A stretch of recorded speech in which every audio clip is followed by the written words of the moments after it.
I don't usually dabble with small home decor items, however, I do make the exception at Christmas. So let's make a Christmassy tray using this and this.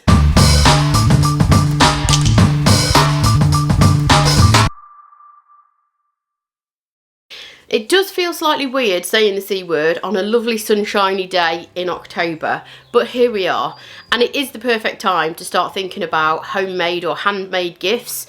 So this would be the perfect Christmassy themed gift, or you could keep it for yourself if you wanted to and use it as a little serving tray, or you could pop tea lights on it. I'll show you what I'm going to do with it in the end. And also, this technique is exactly the same technique that I would apply if I was using this with furniture. So even if you aren't going to make something like this, you can still use the same technique to apply it onto a piece of furniture, like a drawer front or the top of a piece of furniture. It's just that I'm going to be using it on a small item like this. As you can see, this is brand spanking new. However, I have only bought this brand new because I haven't managed to find anything suitable for what I wanted to do. And trust me, I've been looking for a few weeks in my second-hand shops and charity shops. It's from a shop called Jisk, which is in the UK. I think it's Jisk or JYSK, I don't really know. It was very inexpensive, and this kind of thing is perfect for picking up if you did want to personalise it or make it Christmassy, because let's face it, Christmas stuff is very, very expensive,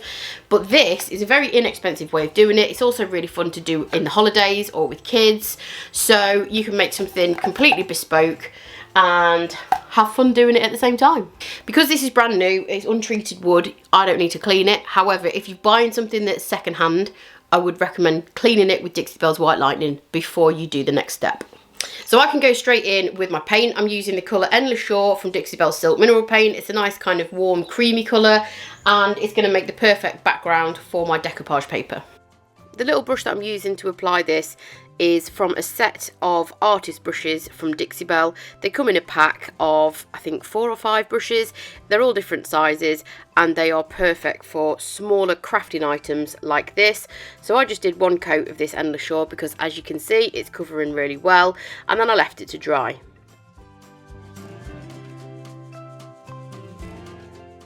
Once the paint's completely dry, you can give it a quick sand if you wanted to, make it super smooth. I'm just using a Dixie Belle sanding sponge, which is equivalent to a 220 grit. And then I am going to stick my decoupage paper down. So the product that I'm going to use to stick it down is Clear Coat in Satin. This is the pack of decoupage papers that I'm going to use. As you can see, there's 3 different sheets with 3 different designs, so they are perfect for Christmas crafting. And I'm just going to put a really thin layer of satin clear coat down on the top of my dried paint. Before that has a chance to dry, I'm then going to get my paper and lower it down. And this is rice paper, so it is quite forgiving, and you can be quite rough with it, not too rough, but you can be rougher with it than, say, a paper napkin, for example. It can take a little bit of kind of repositioning if you need it to, and then I just usually press it down with my finger to make sure it's nice and flat to the surface. That's had a chance to dry. Now what you could do is just trim the excess away. I'd usually do that with sandpaper and just sand it away. However, what I like to do first is go over the top of it with clear coat. So I've used clear coat to stick it down, and I'm using clear coat to protect it. I want this to have quite a nice sheen, so I'm going to use satin, which is the one that I used for sticking it down. And like I say, some people just trim this straight away and then seal it. I like to add a coat of clear coat first, because that way, if you scuff the paper accidentally with sandpaper, and I've done it, it means that it's got a layer of protection on it if you clear coat first. You can do as many coats as you want. I normally just do 1 or 2, and that just offers a little bit of protection when you are sanding and trimming away the corners to stop it getting damaged. Again, just a nice thin even layer of the satin clear coat, and if you didn't want a satin finish, you can use any of the other clear coats in the Dixie Belle range to top coat your decoupage to offer durability. They do a matte version and they do a gloss version, so it's completely up to you which one you use. And then once that had completely dried, I then sanded away the edges with the sanding sponge that I'd already used, and that's going to give me a nice clean crisp edge. So, eagle-eyed viewers may have spotted a little bit of bleed through. Can you see here we've got a little bit of like a yellowy tinge? So that's when tannins in the wood leach through into your finish and discolour the finish. It could turn yellow, it could turn orange, could turn even pinky, and it's more visible on pale colours, but you can also get it on darker colours as well. But we're going to embrace it because that's how I roll. I'm not taking this off and sanding it down again. Probably what I should have done is known that this was raw wood.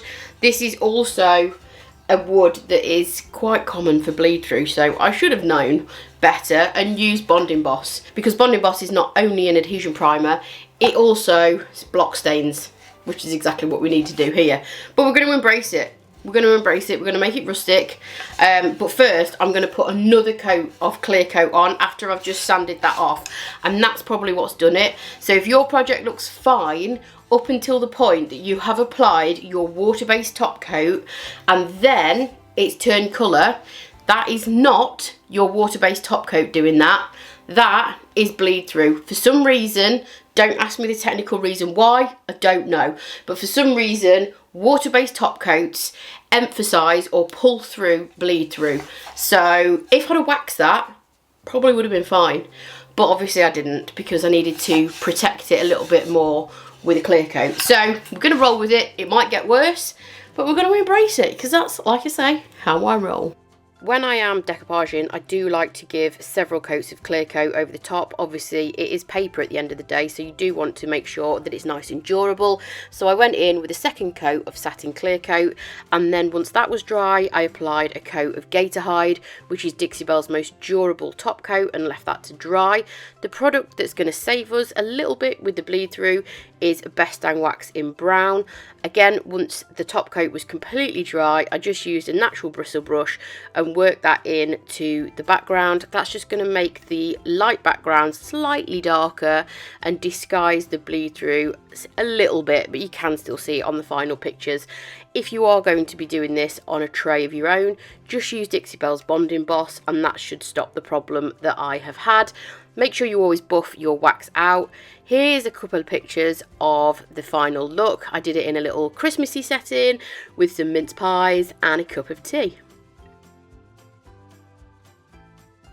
Well, if I wasn't feeling festive before the video, I'm definitely feeling festive now with my little Christmassy corner that I've created to show off the tray. I am definitely going to be searching around for other pieces that I can put a Christmassy spin on with the Dixie Belle products that have been released. So keep a lookout for them. I hope you've enjoyed the video and I will catch you next time. Bye!